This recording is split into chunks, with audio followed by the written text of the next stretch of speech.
نحمدہ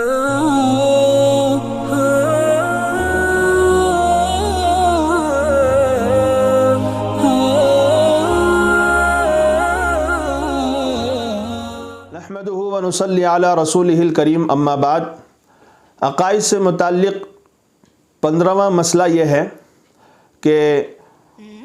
ختنے کی دعوت کو ضروری سمجھنا یا اس کو سنت سمجھنا،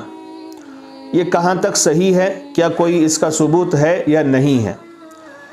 تو یاد رکھنا چاہیے کہ شریعت مطہرہ میں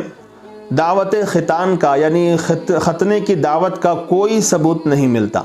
نہ تو نصاً اس کا کہیں ذکر ملتا ہے اور نہ ہی مشروعیت دعوت کے ضابطے میں اس کو داخل سمجھا گیا ہے۔ یعنی دعوت کی مشروعیت کا جو ضابطہ ہے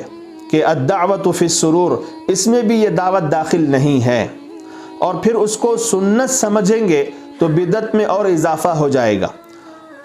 تو یہ بات بھی قابل لحاظ ہے کہ جو چیز سنت نہیں ہے، جو چیز ضروری نہیں ہے، اس کو اپنی طرف سے ضروری سمجھ کر ایک عقیدہ بنا لینا یا اس کو سنت سمجھ لینا، یہ بالکل جائز نہیں ہے۔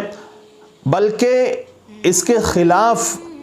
وہ زمانے جن کے تعلق سے نبی پاک صلی اللہ علیہ وسلم نے خیریت کی شہادت دی ہے، جن کو قرون مشہود لہا بالخیر کہا جاتا ہے، اس میں تو صراحت سے اس پر نکیر موجود ہے۔ جیسے کہ حضرت عثمان بن ابی العاص رضی اللہ تعالیٰ عنہ کو کسی نے ختنے کی دعوت دی کہ ہمارے یہاں ختنے کی دعوت ہے، ہم لوگ چھوٹی موٹی پارٹی کر رہے ہیں جیسے آج کل لوگ دعوت دیتے ہیں، تو آپ بھی آ جائیں۔ فَأَبَا أَن يُجِيبَ،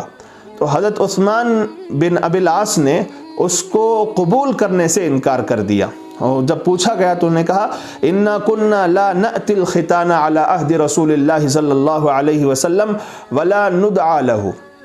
کہ نہ تو ہم ختنے کی پارٹیاں رسول اللہ صلی اللہ علیہ وسلم کے زمانے میں کیا کرتے تھے، اور نہ ہی اس کے لیے باقاعدہ کوئی دعوت کا نظام ہوا کرتا تھا۔ تو اس سے یہ بات ثابت ہو گئی کہ شریعت مطہرہ کے اندر ختنے کی دعوت کی کوئی اصل نہیں ہے، کوئی ثبوت نہیں ہے۔ آج کل ختنے کے نام پر جتنے بھی رسومات و رواجات چل رہے ہیں، وہ سب کے سب ایجاد بندہ ہے، بندوں نے اس کو ضروری قرار دے لیا ہے، اس کا ایک عقیدہ بنا لیا ہے۔ اللہ تمام برے عقیدوں سے بچنے کی توفیق عطا فرمائے۔